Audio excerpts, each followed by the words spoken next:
On a warm June evening in 1980, 16-year-old Suzanne Bombardier waved goodbye to her sister from an apartment doorway in Antioch, California. She had plans for summer, dreams of teaching children someday, a bright future ahead of her. But when her sister returned home just hours later, the door hung open, the living room light glowed. Suzie was gone. 5 days later, a fisherman spotted something drifting in the San Joaquin River. It was Suzie. The discovery shattered a family and silenced a town. For 37 years, her killer walked free while her family waited for answers that seemed impossible to find. Then, in 2017, science caught up with time. DNA evidence pointed to a shocking suspect, someone the family had once trusted, someone who had been hiding in plain sight all along, living just miles from where he committed his crime. But how do you prove a murder that happened nearly 4 decades ago? Before we get into the story, drop a comment with your country and the time right now. A few hours before midnight on June 21, 1980, Stephanie Bombardier kissed her younger sister goodbye. Suzie stood in the doorway of the small apartment on West 10th Street, holding her baby niece. The television flickered behind her. A notebook lay open on the coffee table where she had been writing. "We'll be back late," Stephanie said. "The movie doesn't start until 11. Suzie nodded. At 16, she was responsible beyond her years. The oldest of 5 sisters, she had helped raise the younger ones when their mother struggled. Babysitting came naturally to her. She loved children and dreamed of becoming a teacher after high school. "Don't wait up," her brother-in-law called from the car. Suzie waved and closed the door. She turned the lock and settled back onto the couch with the baby. The apartment felt safe. Antioch was that kind of town in 1980. People left doors unlocked. Children played outside until dark. Neighbors looked out for each other. The small city sat along the San Joaquin River, about an hour east of San Francisco. Most families had lived there for generations. Everyone knew everyone. Crime was rare enough to make the front page of the local paper when it happened. Suzie finished feeding the baby and put her to bed. She checked on her other niece, already asleep. Then she returned to the living room and picked up her notebook. She was writing about her summer plans, a job at the local pool, saving money for college, maybe visiting friends in Sacramento. She wrote until her eyes grew heavy. Then she turned off the television and went to bed, leaving only the living room light on for Stephanie's return. At 2:15 a.m., Stephanie's key turned in the lock. The door pushed open easily, too easily. She had expected resistance from the chain lock Suzie always used at night. "Suzie?"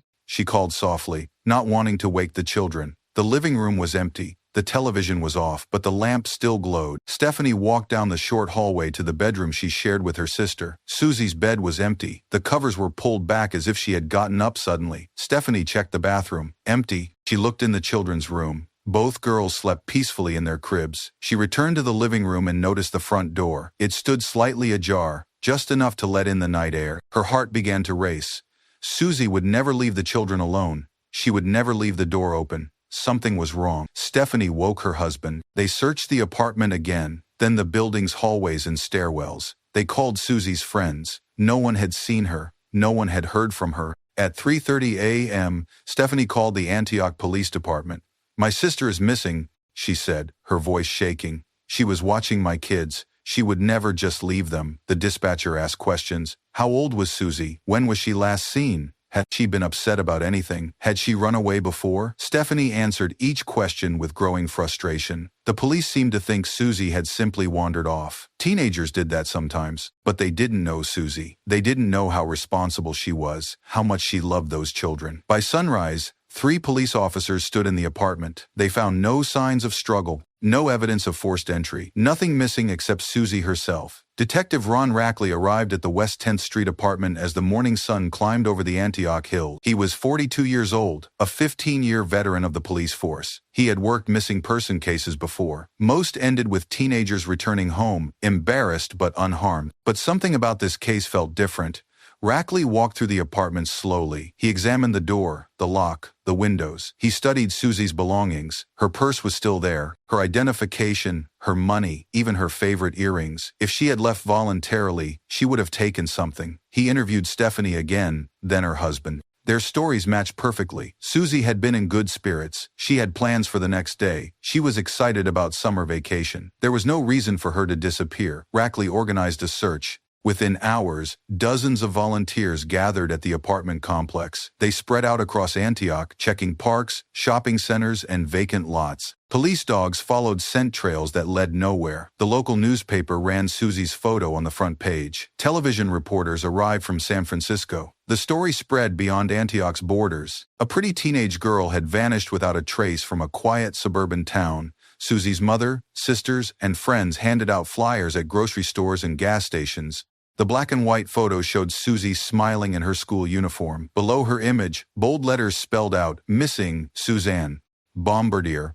Last seen June 21, 1980. Tips began pouring in. Someone thought they saw a girl matching Suzie's description at a bus station in Oakland. Another caller reported seeing her at a shopping mall in Concord. Each lead was investigated. Each one led nowhere. Days passed. The search expanded to neighboring counties. Helicopters flew over the San Joaquin River. Divers checked the water near popular fishing spots. Still nothing. Stephanie slept little. She kept the phone by her bed, hoping for news. She prayed constantly. She made plans for Suzie's return, imagining the celebration they would have when she walked through the door. But deep in her heart, she began to fear the worst. June 27th dawned clear and warm. Jim Martinez had been fishing the San Joaquin River since he was a boy. He knew every bend, every deep pool where the fish liked to hide. The stretch near the Antioch Bridge was his favorite spot. Martinez cast his line just after sunrise. The water was calm, reflecting the cloudless sky.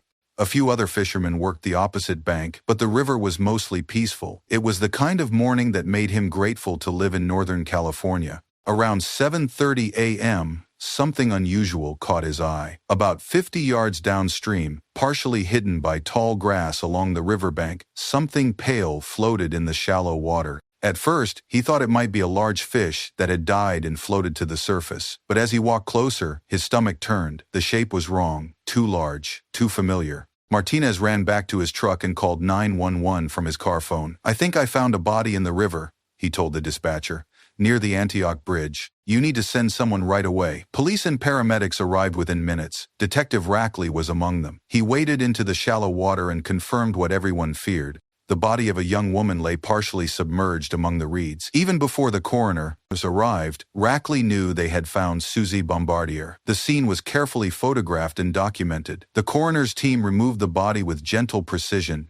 Evidence was collected from the water and surrounding area. The peaceful stretch of river became a crime scene. News spread quickly through Antioch. The girl everyone had been searching for was found, but not the way anyone had hoped. At the morgue, Stephanie Bombardier identified her sister's body. The moment shattered her last hope. Suzie was not coming home. She would never teach children or see another summer. Her dreams died with her in the dark water of the San Joaquin River. The autopsy revealed the horror of Suzie's final hours. She had been sexually assaulted and stabbed multiple times. The coroner estimated she had been in the water for several days, consistent with the timeline of her disappearance. Detective Rackley assembled every piece of physical evidence: fibers from Suzie's clothing, fingerprints from surfaces she might have touched, blood samples for future analysis, hair follicles found on her body that did not belong to her. In 1980, forensic science was limited. DNA profiling did not exist. Blood typing could eliminate some suspects, but rarely identified them definitively. Fingerprints were useful only if police already had a suspect to compare them against. Rackley interviewed everyone who knew Suzie: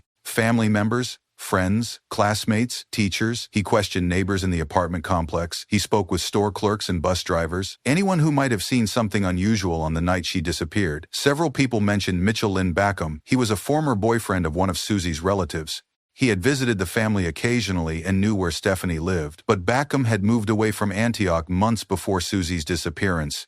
When police tracked him down, he had an alibi for the night in question. The investigation continued for months. Every lead was followed. Every tip was investigated, but 1980s forensic technology could not bridge the gap between suspicion and proof. The evidence was carefully cataloged and stored. Detective Rackley wrote detailed reports about every aspect of the case. He preserved everything perfectly, hoping that someday, somehow, science would catch up with his investigation. The Bombardier case joined hundreds of others in the Contra Costa County evidence room, unsolved, but not forgotten. St. Anthony's Catholic Church had never seen a crowd like the one that gathered on July 3, 1980. More than 400 people filled the pews and lined the walls. The parking lot overflowed onto the surrounding streets. Suzie's closed casket sat before the altar, covered with white roses. Her school photo, enlarged and framed, smiled down at the congregation. She looked young and innocent, frozen forever at 16. Father Miguel Rodriguez had baptized Suzie as an infant. He had watched her grow up in the parish. Her death felt personal to him, as it did to everyone in Antioch who knew the Bombardier family. Suzanne was taken from us too soon, he said during his homily, but her memory will live on in all of us who knew her kindness and her joy. Stephanie sat in the front pew with her mother and sisters. She held a tissue but did not cry. She had wept so much in the past week that she felt empty, hollow. The person sitting beside her should have been Suzie. Instead, she faced a future without her best friend and closest sister. After the service, the procession to Holy Cross Cemetery stretched for miles. Cars followed the hearse through downtown Antioch, past the high school where Suzie should have been starting her junior year in the fall. At the graveside, Detective Rackley stood among the mourners. He made a silent promise to Suzie and her family. He would not give up. He would keep working the case until her killer was found. But as the years passed, that promise became harder to keep. By the summer of 1981, the Bombardier investigation had slowed to a crawl. Detective Rackley had interviewed more than 200 people. He had followed up on hundreds of tips. He had submitted evidence to every available forensic lab. Nothing had produced a viable suspect. The case file sat on Rackley's desk, 3 inches thick and growing. Every few weeks, someone would call with a new tip. A suspicious man seen near the river. A strange story overheard at a bar. Each lead was investigated. Each one led nowhere. Rackley's supervisors began pressuring him to focus on newer cases. Fresh crimes with better evidence and witnesses. The Bombardier case was not officially closed, but it was no longer a priority. In October 1981, Rackley carefully boxed all the evidence and reports. He wrote a summary of the investigation and his recommendations for future work. Then he placed the Bombardier file in the cold case storage room. Unsolved, he wrote on the folder tab. Suspect, unknown. It was the most frustrating moment of his career. He had worked the case for 16 months. He knew Suzie's killer was out there somewhere, but he could not prove it. The Bombardier family continued to call the police department regularly. They wanted updates. They wanted to know the case was still being worked, but there was little to tell them. Detective Rackley retired in 1995. He never stopped thinking about Suzie Bombardier. In his final report to the department, he wrote, "The Bombardier case remains the most significant unsolved homicide in Antioch history. Physical evidence is well preserved. Someday, with advances in forensic science, this case may be solvable." He was more right than he knew. The 1980s became a blur of anniversaries and false hopes for the Bombardier family. Every June 21st, they gathered at Suzie's grave. They lit candles and shared memories. They prayed for justice and tried to move forward with their lives. Stephanie married and had children of her own. She named her daughter Suzanne in honor of her sister. The other Bombardier sisters grew up, went to college, started careers. But Suzie's absence shadowed every family gathering. Their mother aged rapidly after losing her eldest daughter. She spoke often about Suzie, telling stories to grandchildren who would never meet their aunt. She kept Suzie's bedroom exactly as it was the night she disappeared, a shrine to a life cut short. Occasionally, a detective would call with news of a potential lead. A prisoner claimed to have information about the case. A witness remembered something new. But these moments of hope always ended in disappointment. In 1985, a television show about unsolved mysteries featured Suzie's case. The program generated dozens of tips, but none led to an arrest. In 1990, a newspaper reporter wrote a 10th anniversary story. Again, tips poured in. Again, nothing substantial developed. Stephanie became the family's spokesperson. She gave interviews to reporters and spoke at victims' rights events. She refused to let Suzie be forgotten. She believed that someday, somehow, her sister's killer would be found. "We're not looking for revenge," she told a journalist in 1995. "We just want the truth. We want justice for Suzie." But as the years turned into decades, even Stephanie began to wonder if that day would ever come. The candles kept burning. Detective Maria Santos joined the Contra Costa County Sheriff's Office in 1998. She was part of a new generation of investigators trained in advanced forensic techniques. DNA profiling was becoming standard practice. Cold cases were being solved across the country with evidence that had sat unused for decades. In 2003, Santos was assigned to the cold case unit. Her first task was reviewing the department's oldest unsolved homicides. The Bombardier case was at the top of the list. Santos read through Detective Rackley's detailed reports. She studied the crime scene photographs. She examined the physical evidence that had been carefully preserved for more than 20 years. The biological evidence collected from Suzie's body was still viable. Blood, hair, and tissue samples had been frozen properly. In 1980, these samples could only provide limited information, but with DNA technology, they might contain a complete genetic profile of the killer. Santos submitted the evidence to the state crime lab, but budget constraints and a backlog of cases meant testing could take years. The Bombardier case joined a queue of hundreds of other cold cases waiting for DNA analysis. Santos called Stephanie Bombardier to explain the situation. After 23 years, there was finally hope for new evidence, but it would require patience. "I understand," Stephanie said. "We've waited this long. We can wait a little longer." Santos visited the Bombardier family several times over the next few years. She wanted them to know the case was still active. She promised to call immediately if the DNA results revealed anything useful. In 2007, the crime lab finally completed its analysis. The evidence yielded a complete DNA profile of an unknown male. The profile was entered into the FBI's CODIS database, which compared it against DNA from convicted felons across the country. No match was found, but the profile was preserved in the system. Someday, when the right person was arrested and tested, the computer would alert investigators to the connection. Santos printed out the DNA report and added it to the Bombardier file. She called Stephanie with the news. "We have his DNA," she said. "Now we just need to find him." In 2015, journalist Jennifer Kathleen Gibbons launched a podcast called Who Killed Suzie?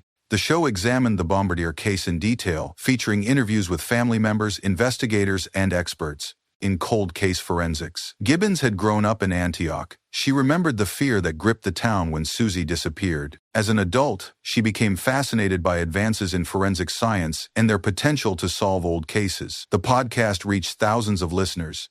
Many called the police with tips. Some shared memories of Suzie or her family. Others pointed to suspicious people they remembered from 1980. Most importantly, the podcast renewed official interest in the case. Detective Santos received calls from her supervisors asking about the status of the investigation. The publicity generated pressure to prioritize DNA testing of cold case evidence. In 2016, the Contra Costa County Sheriff's Office announced a new initiative. They would partner with outside labs to accelerate DNA testing of their oldest unsolved cases. The Bombardier case was selected for immediate review. Stephanie Bombardier appeared as a guest on the podcast's final episode. After 35 years, she remained hopeful that justice would eventually come. "Suzie was my best friend," she said. "She deserves so much more than 16 years. But maybe her story can help solve other cases. Maybe her death wasn't completely in vain." Gibbons ended the podcast with a promise. If new evidence emerged in the Bombardier case, she would return with updates. She had no idea how soon that would happen. On a quiet Tuesday morning in November 2017,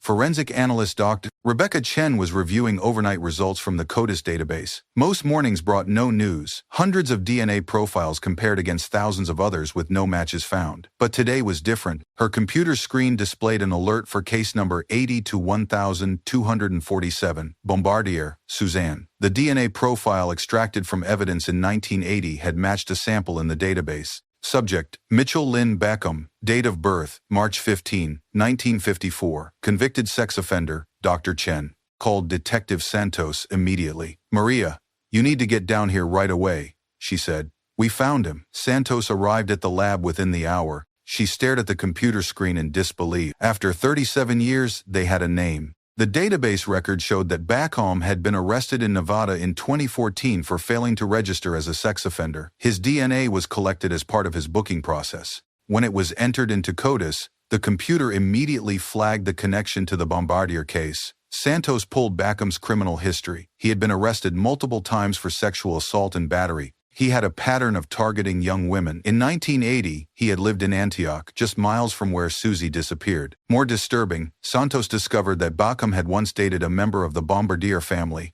He knew Suzie personally. He knew where she lived. He had access to her. Santos called the FBI and Nevada police to locate Bacom's current address. He was living in a trailer park outside Reno, working construction jobs, and checking in with his parole officer monthly. That evening, Santos drove to Stephanie Bombardier's house. She had promised to deliver news in person, whether good or bad. When Stephanie opened the door and saw the detective's expression, she knew immediately. "You found him," she whispered.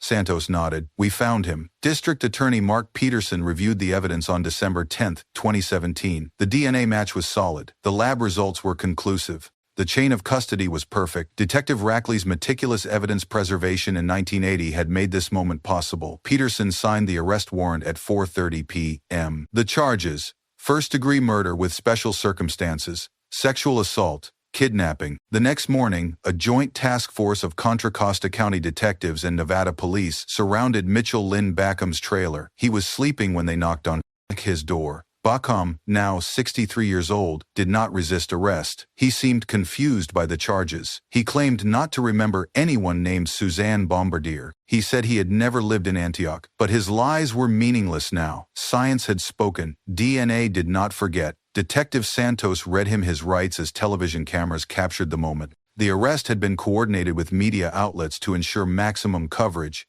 After 37 years, the public deserved to know that justice was finally within reach. That evening, Stephanie Bombardier watched the news coverage with her family. She saw Bacom's face for the first time since he had dated her relative in the late 1970s. He looked older, grayer, but she recognized him. She thought about Suzie, frozen forever at 16. She thought about all the years her family had waited and wondered. She thought about Detective Rackley, who had retired without seeing his case solved. Most of all, she felt a quiet sense of relief. The waiting was over. The questions had answers. Soon, Suzie would have justice. The arraignment took place on January 15, 2018, in Martinez, California. The courtroom was packed with reporters, victim advocates, and members of the Bombardier family. Security was tight due to the high-profile nature of the case. Mitchell Lynn Bacom shuffled into the courtroom in shackles and an orange jumpsuit. His public defender sat beside him at the defense table. He looked smaller and frailer than in his arrest photos. Judge Catherine Rodriguez read the charges. First-degree murder with special circumstances made Bacom eligible for the death penalty. But prosecutor Jennifer Walsh announced that the state would seek life without parole instead. The family has waited 37 years for this moment, Walsh told the court. They want certainty. They want closure. A life sentence provides both. Bacom entered a plea of not guilty. His attorney requested a psychiatric evaluation to determine his competency to stand trial. The judge granted the request and set a trial date for fall 2018, but the case would not move that quickly. Motions and appeals would delay the trial for years. Legal arguments about the admissibility of DNA evidence collected decades earlier. Questions about Bacom's mental state and ability to assist in his defense.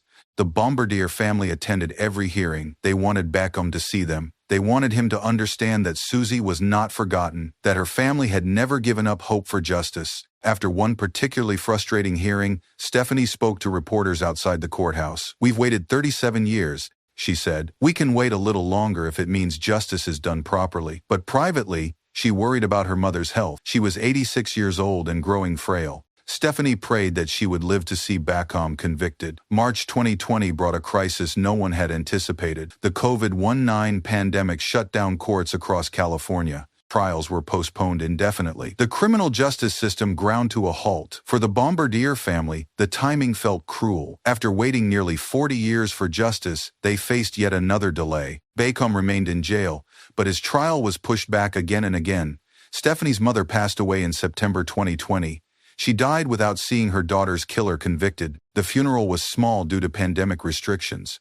Only immediate family could attend. At the graveside, Stephanie promised her mother that she would see the case through to the end. She would be there when Bacom was finally sentenced. She would speak for Suzie one last time. The legal delays continued through 2021. Defense attorneys filed motion after motion. They challenged the DNA evidence. They questioned whether Bacom was mentally competent to stand trial. They argued that too much time had passed for a fair trial. Prosecutor Jennifer Walsh fought every delay. She knew the family was exhausted. She knew they needed closure. Every donor.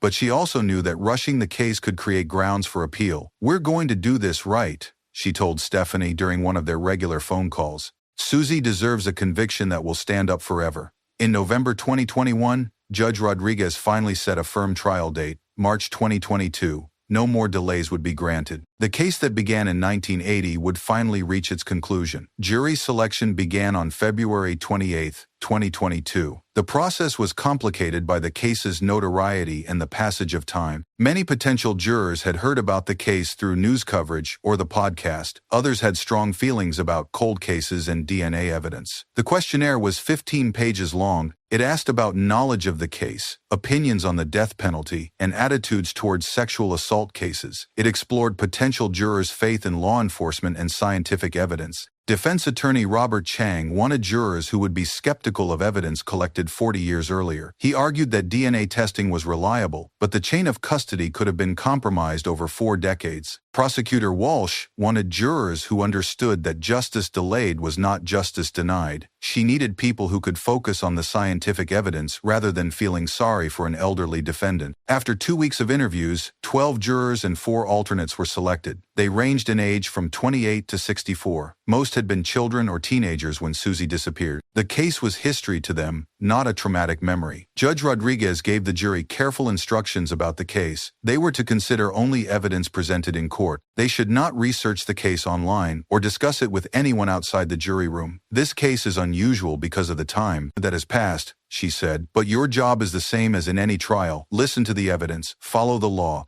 Reach a verdict based on facts, not emotions. The trial that had been 42 years in the making was finally about to begin. On Monday morning, March 14, 2022, Prosecutor Jennifer Walsh stood before the jury with a thick folder of notes. She had been preparing for this moment for 5 years.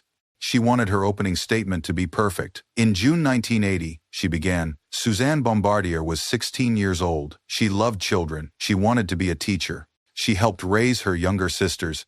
She was responsible and kind and full of dreams for the future. Walsh showed the jury Suzie's high school photo, the same image that had appeared on missing person flyers 42 years earlier. On the night of June 21st, Suzie was babysitting her nieces while her sister went to a movie. She put the children to bed. She wrote in her journal about summer plans. She went to sleep in what should have been perfect safety. Walsh paused, letting the normalcy of that evening sink in. But someone else had different plans for Suzie. Someone who had been watching her. Someone who knew where she lived. Someone who had been in that apartment before. She clicked to the next slide. Mitchell Bacom's mug shot from 1980. The defendant was 26 years old then. He had a history of violence against women. He knew the Bombardier family. He had dated one of Suzie's relatives. He knew she would be alone that night. Walsh outlined the evidence methodically. The lack of forced entry, suggesting Suzie knew her attacker. The sexual assault and murder. The disposal of her body in the San Joaquin River. For 37 years, this case remained unsolved. Not because police didn't work hard, they did, but because 1980s technology couldn't identify the killer from the evidence left behind. She explained how DNA profiling has evolved, how evidence preserved from the original crime scene finally yielded the killer's genetic fingerprint, how that profile matched Mitchell Bacom when he was arrested in Nevada. DNA doesn't lie, Walsh told the jury. DNA doesn't forget, and DNA doesn't care how much time has passed.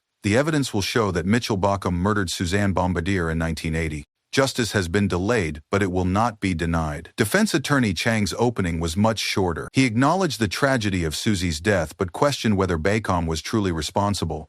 DNA is powerful evidence, he said, but it's not infallible. 40 years is a long time. Evidence can be contaminated.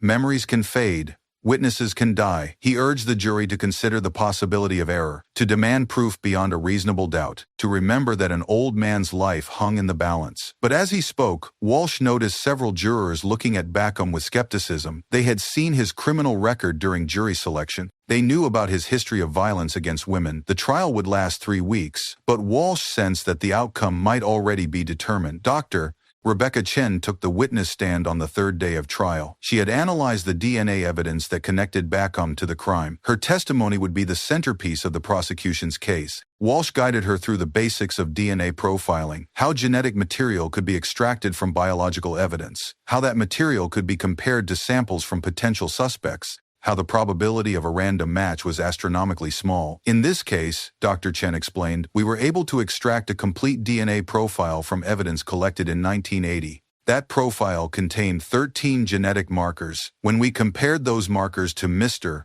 Bacom's DNA sample, we found perfect matches at every location. She showed the jury a chart comparing the 2 profiles. To untrained eyes, the patterns of peaks and valleys looked like abstract art. But to Dr. Chen, they told a clear story. The probability that this DNA came from someone other than Mr. Bacom is less than 1 in 1 trillion, she said. Defense attorney Chang cross-examined her aggressively. He questioned the chain of custody for evidence stored over 40 years. He suggested that contamination could have occurred. He pointed out that DNA testing in 2017 was different from methods used in 1980. But Dr. Chen remained calm and confident. She had expected these attacks. She had documented every step of her analysis. She had followed protocols designed to prevent contamination. The evidence was properly preserved, she said. The testing was conducted according to current standards. The results are reliable. Chang made one final attempt to create doubt. Dr. Chen, is it possible that Mr. Bacom's DNA could have ended up on the victim through innocent contact? Perhaps if he had visited the apartment before? Dr. Chen shook her head. The DNA was recovered from intimate areas of the victim's body. It was associated with the sexual assault. There is no innocent explanation for how it got there. The courtroom was silent as the implications sank in. Science had not only identified Suzie's killer, it had proven exactly what he had done to her. On March 31st, the jury returned their verdict after just 4 hours of deliberation. Guilty on all counts: first-degree murder with special circumstances, sexual assault, kidnapping. Mitchell Bacom showed no emotion as the verdict was read. His attorney immediately filed notice of appeal, but the family finally had what they had waited 42 years to hear. Judge Rodriguez scheduled sentencing for May 5th. Under California law, Bacom would receive life without the possibility of parole. But first, the family would have the opportunity to address the court. Stephanie Bombardier spent weeks writing her victim impact statement. She wanted to capture not just the pain of losing Suzie, but the ripple effects that spread through decades. The birthdays without celebration, the graduations without applause, the grandchildren who would never know their aunt. On sentencing day, she stood at the podium with her statement in trembling hands. The courtroom was packed with family, friends, and reporters. Bacom sat at the defense table staring straight ahead. "Your Honor," Stephanie began, "my sister Suzie was murdered on June 21st, 1980. But her death didn't just take her life. It changed all of ours forever." She spoke about the family's journey through grief, how they had struggled to find meaning in senseless violence, how they had supported each other through the darkest times. Suzie would have been 58 years old today. She would have been a teacher, probably with children and grandchildren of her own. She would have been the best aunt to my kids. She would have taken care of our mother when she got sick. Stephanie looked directly at Bacom for the first time during the trial.